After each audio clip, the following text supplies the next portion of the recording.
Anthony Brickhouse is Associate Professor, Applied Aviation Sciences at Embry-Riddle Aeronautical University. Professor Brickhouse, thank you so much for joining us on the show today.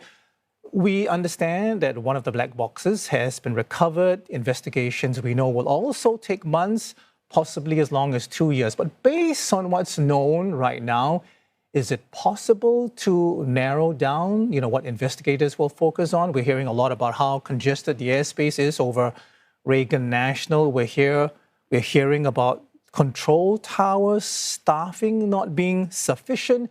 And also, this whole idea of visual separation that the helicopter crew requested as well, Professor. Good morning. This is like every other accident. It is never one singular thing that we look into as a causal factor.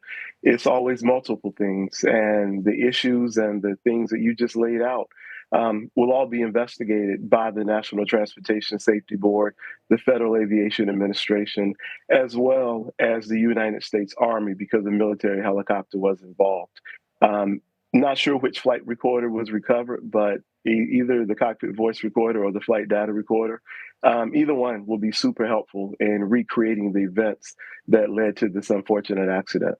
Yeah, Professor, a lot of questions and a lot of speculation, but I wonder if you can just take us through inside the cockpit of the American Airlines flight. I mean, what are the typical steps that pilots take during their final minutes of approach, and how might the pilots have reacted when they saw a helicopter approaching? Well, professional airline pilots run checklists for every flight. This flight was coming from Wichita, Kansas to land in Northern Virginia, right across the Potomac from Washington, D.C. So they were on final approach. So they would have been running their final approach checklist. And they were also communicating with air traffic control. Depending on how the collision happened, it could be a situation where they never visually saw the helicopter approaching. They were focusing on their landing and approach. And unfortunately, the collision happened and it was nothing they could do about it.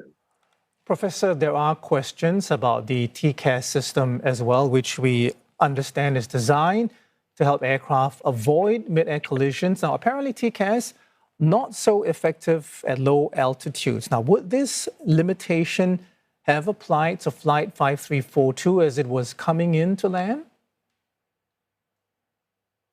It's really early. We would have to take a deeper look into the TCAS system to make sure that it was functioning properly. We would have to figure out what altitude it basically stopped working at, and then figure out what altitude the aircraft was flying at, and we could match those two things together. So there is a possibility that TCAS was on the aircraft, but because of the low altitude and the upcoming approach, that the TCAS did not give them any warning. Is it common for military aircraft like the Black Hawk to operate so close to a busy civilian airport like the Reagan Nationals? And we understand the president, without evidence, blamed the helicopter pilot for the collision. How would the pilot's judgment of altitude and position factor into this incident? Well, in the U.S., just like in every nation, Singapore included, we have military bases where military aircraft typically operate. But Reagan National, because of its proximity to Washington, D.C., you do get military operations in and around that airport. And that's what we saw last night. So obviously that, adds a different layer to the investigation that needs to be looked into. I'm really embarrassed as an air safety investigator about what the U.S. president came out and said this afternoon, basically blaming DEI and lack of experience and lack of common sense on this accident. We're trained as investigators to keep everything on the table until evidence suggests otherwise. And he made those very bold statements to the world this afternoon. And I've not seen one shred of evidence to support anything that he said. So we need to sit back and let the professional investigators from the NTSB and the FAA do their jobs and keep politics out of this investigation. Understood. NTSB Chair Jennifer Homendy basically said that the FAA has the information, has the data, but wants to make sure it's accurate. So do we have a typical time frame that it takes before the first official NTSB report comes out? Well, today was really unique because the crash happened about 9 p.m. East Coast time last night. And from that time until literally this afternoon, it was a search and rescue mission. Once they realized there were not going to be any survivors, then it turned to a search and recovery mission. So the NTSB and the FAA really just started their hardcore investigation this afternoon. So typically, what's going to happen is the military final report will come out within 30 days because that's their process. The NTSB and the civilian report, from a preliminary perspective, will come out in about a month. And that's not going to give a cause or anything. That's just going to list some basic preliminary information. And that's pretty standard. Okay, so many questions about what happened, but what we know is that this crash has highlighted a serious gap in aviation safety. Professor, how do you see this affecting future air traffic management regulations, and what sort of changes need to be made to ensure that military aircraft and civilian airlines, they can coexist safely in highly congested airspace?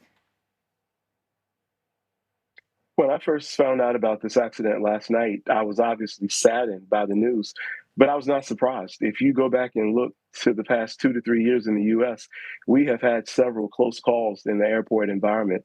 And fortunately, disaster was averted in all of those. But last night, those dominoes lined up, those holes in the Swiss cheese, as we sometimes talk about it, lined up. And we unfortunately had disaster. To your question, sometimes it unfortunately takes an accident for sweeping changes to be made. As an investigator, as a safety professional, that's really frustrating because ideally you want to fix problems before they cause an accident. But because the world is watching, I'm sure we will see some sweeping changes to hopefully prevent this from happening again. And Professor, can you give us an idea what might some of these changes be or entail in the, I suppose, immediate term? It's really too early to say, but I'm hearing reports this evening that there was only one controller on duty at the time of this accident.